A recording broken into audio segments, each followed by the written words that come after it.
Por lo tanto, yo ya tenía algo de qué agarrarme para poder exculparlo, pero necesitaba más. Sí, el margen de error de la prueba utilizada por el perito es mucho más amplio y por lo tanto se crea duda razonable.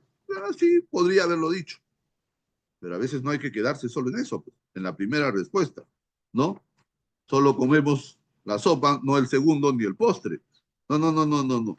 Vamos a investigar un poquito más. Y dentro de lo que me estaba contando, me estaba explicando la inteligencia artificial sobre el dosaje etílico, me dice pues que te puede confundir o hay también en este margen de error algunos falsos positivos en cuanto al ácido acético y al ácido láctico. Entonces yo dije, bueno, explícame qué es el ácido acético y qué es el ácido láctico, ¿no? El ácido acético, el que es producto de la fermentación que pudo haber sido producto del alcohol, y el ácido láctico es el que produce los músculos cuando entran en tensión, como cuando vamos al gimnasio y se rompen los músculos y genera este ácido láctico. Y este ácido láctico puede también darme un positivo en un dosaje etílico. Sí, sí. Por eso le pregunté, ¿en qué circunstancias el cuerpo humano produce ácido láctico de tal forma que puede interferir en la muestra de sangre para dosaje etílico? Y me dijo, en situaciones de gran estrés y tensión muscular. Estrés y tensión muscular. Gracias. Estamos hablando de un accidente de tránsito en motocicleta. El que manejaba tenía la tensión muscular en el timón, lógicamente. Y le pregunto para establecer ya la respuesta definitiva y argumentada que me da la inteligencia artificial y le digo, el estrés en un accidente de tránsito en motocicleta no sería lo mismo de repente en auto, ¿no? De repente el estrés es diferente. En motocicleta, ¿podría producir ácido láctico en el conductor de la motocicleta u otro tipo de metabolismo anaeróbico? Le pregunto si se puede, si puede distorsionar este ácido láctico. Específicamente, ¿ustedes lo van a ver en el libro? Sí, sí y sí, y más del 5%. Es decir, que hay duda razonable después de haber hecho el análisis con inteligencia artificial, ChatGPT específicamente, con ChatGPT, después de haber hecho el análisis del dosaje etílico y haber establecido, entendido cómo lo hizo en cuanto a los protocolos que utilizó el perito, el margen de error de estas pruebas que utilizó y una teoría del caso alternativa de por qué salió positivo, sí. ¿Y cuál era la teoría del caso? Lógicamente, de que el ácido láctico había influido en el dosaje etílico de mi patrocinado y había sobrepasado en 2 milésimas el dosaje etílico. Por lo tanto, como esta prueba tiene un margen de error de 15%, hay duda razonable con respecto a de que si estaba realmente en estado etílico sobrepasando los valores que establece el Código Penal peruano. Muy bien. Entonces, ¿ven cómo ayudó la inteligencia artificial? ¿Qué hubiese hecho si yo no tenía esa acuciosa investigación sobre este perita? Ah, dicho sea de paso, él salió pues, absuelto por duda razonable y lógicamente se logró el cometido. Pero ¿qué hubiese hecho? Ah, me voy al final. ¿Cuánto tenía? 0,52. Oh, ya está muerto el pobre. No, pues, no, pues. No es responsable hacer ese tipo de cosas. Y ya que tenemos las herramientas como la inteligencia artificial, hay que utilizarlas. Hay que utilizarlas. Entremos, es como conversar con el experto y decirle, mira, necesito entender este peritaje, ¿no? Explícamelo, hazme un ejemplo. Hay varias formas de pedir. Ayúdame, es más, dame, ahorita vamos a ver, dame alternativas, puntos de vista diferentes. Muy bien. Y este es el caso del dosaje. Este es otro caso, también caso real, un peritaje contra interrogatorio a perito psicológico. Decíamos que no solo sirve como asistente técnico para que nos haga entender un peritaje, sino también para que nos ayude a formular el interrogatorio y contrainterrogatorio. Ya, este fue un contrainterrogatorio, un perito psicológico. ¿Qué había pasado?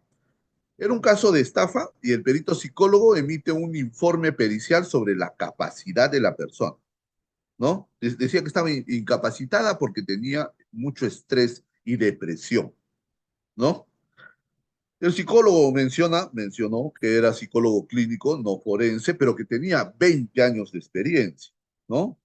Y bueno, la defensa le pregunta a la inteligencia artificial sobre la especialidad y cómo se podría desacreditar esta situación. Y muy bien, bueno, y entramos a esto. Este fue el diálogo y es un diálogo real. Claro, no pongo nombres, obviamente, ¿no? Pero se le preguntó así, eh, ¿la depresión puede hacer a un individuo capaz o incapaz de celebrar actos jurídicos? Eso se le preguntó a la inteligencia artificial. Bueno, nos dijo que específicamente la depresión podría afectar de alguna manera la comprensión de la persona para poder celebrar un acto jurídico. Probablemente, pero no dijo ni sí ni no la inteligencia artificial. Nos vamos por otro lado. ¿Un psicólogo clínico puede pronunciarse sobre la capacidad del paciente? Ahí sí nos dijo, hay una diferencia entre la capacidad clínica y la capacidad legal. ¿Qué estás buscando? Eso me preguntó a mí la inteligencia artificial. ¿Ya? ¿Qué tipo de capacidad me estás preguntando? Ya. Entonces te abre otra línea. Capacidad clínica, capacidad legal. Diferentes cosas. Entonces, yo le pregunto, ¿cuál es la especialidad para determinar la capacidad de una persona? ¿Un psicólogo clínico, un psicólogo forense o un psiquiatra? Y la inteligencia artificial, también todos estos ejemplos están en el libro, la inteligencia artificial le dice la capacidad clínica, el psicólogo.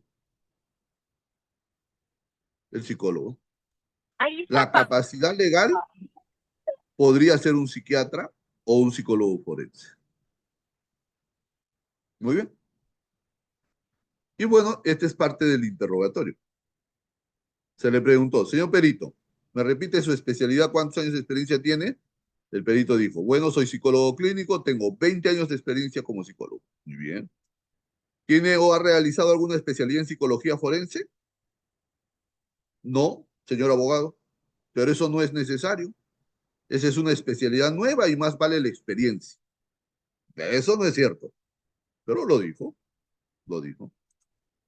Entonces el abogado ahí contraataca, ¿no? Y dice, ¿sabe cuál es la diferencia entre la capacidad clínica y la capacidad legal? ¿De dónde saqué esa pregunta? Fue una de las preguntas que me hizo la inteligencia artificial. Yo se la, no en el momento, cuando estaba investigando, y luego yo se la traslado en el juicio al perito psicólogo. No contestó, se quedó callado, lógicamente, porque no la sabía. Entonces yo le dije, se lo digo, capacidad clínica es aquella que está relacionada con la capacidad emocional de la persona, es decir, la capacidad del paciente para relacionarse consigo mismo y con los demás. Mientras que la capacidad legal es aquella capacidad de las personas para llevar a cabo o celebrar actos jurídicos. Entonces, la evaluación y las conclusiones que usted ha incluido en su informe pericial, en su informe psicológico, son referidas a la capacidad clínica, ¿cierto? Así es. No más preguntas, señor juez. Desacreditado. Claro, yo estaba en la defensa. Desacreditado el perito. ¿De dónde saqué la información? ¿Cómo entendí la información? ¿Cómo ¿Con procesé? tarjeta? Y el interrogatorio con inteligencia artificial. Planteando el caso, como ya lo vamos a ver más de un ratito, planteando el caso, haciendo las preguntas, contestando las preguntas que me hace ChatGPT también para poder darme una respuesta, ¿no? Porque también se le exige a ChatGPT, no, pues no está clara, hazme un ejemplo, no entiendo. Y de repente te va a decir, no tengo toda la información, dame más información, ¿no? Entonces, y ahí hay una sinergia entre la inteligencia artificial y el abogado o el juez o el fiscal que está consultando la inteligencia artificial. Es por eso que el libro se llama abogacía 4.0, un diálogo entre máquinas y abogados. No habla solo de abogados de defensa, porque al final el juez y el fiscal también son abogados. Entonces, por eso es que por eso es que tiene ese nombre, porque llega un momento en que comenzamos a conversar y me pide información y yo le doy información, pero también le exijo respuestas, le exijo que me explique, que me haga listas, que me haga cuadros, que me haga ejemplos, y de esa manera esa sinergia se va haciendo bastante interesante. Una retroalimentación que yo les recomiendo, sinceramente, que ustedes la, la, la utilicen, ¿no? Muy bien, ¿dónde vamos? Y bueno, ¿y cómo es? Aterrizamos en los prompts o instrucciones. ¿Cómo es que nosotros llegamos a comunicarnos con una inteligencia artificial? Mediante los prompts. ¿Los prompts qué son? Son instrucciones. Es nuestro lema. A ver, GPT, ¿no? Es un modelo de lenguaje. Entonces, el modelo de lenguaje lo que va a utilizar, lo que va a utilizar son palabras. Y estas palabras las va a procesar para poder darnos la información que nosotros requerimos. Es, por ejemplo, si yo quiero hacer un gráfico a partir de un texto, entonces, elabórame un video en donde una persona que está corriendo se convierte en un caballo. Ya, así, así de simple. Él va a traducir el lenguaje, va a procesar, va a buscar imágenes y va a hacer un video en esa forma.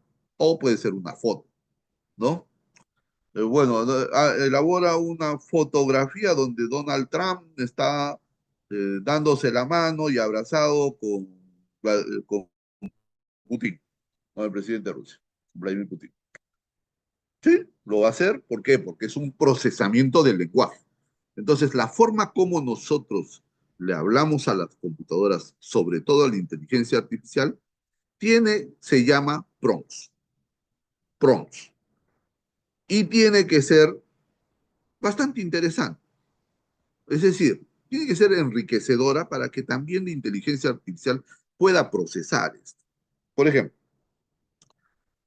se cumple el principio de especialidad. Los prompts deben ser claros y específicos. Tengo que darle el contexto. Si le suelto el problema así nomás y yo voy a obviar el contexto, yo lo entiendo, porque yo lo leí o yo lo sé o me lo contó mi cliente o lo leí de la acusación fiscal. Pero, ¿ChatGPT lo sabe? ¿La inteligencia artificial lo sabe? No. Entonces hay que dar el contexto. ¿Cómo le doy el contexto? Bueno, vamos a ver más de un ratito, prompts complejos, ¿no? Secuenciales o arboráceos. En los secuenciales yo voy diciendo, ahorita vamos a ver, ¿no? Esta es la teoría del caso de la fiscalía, la acusación, la defensa dijo esto, entonces le voy alimentando y al final le hago que resuelva el caso. Pero que tengo que darle el contexto.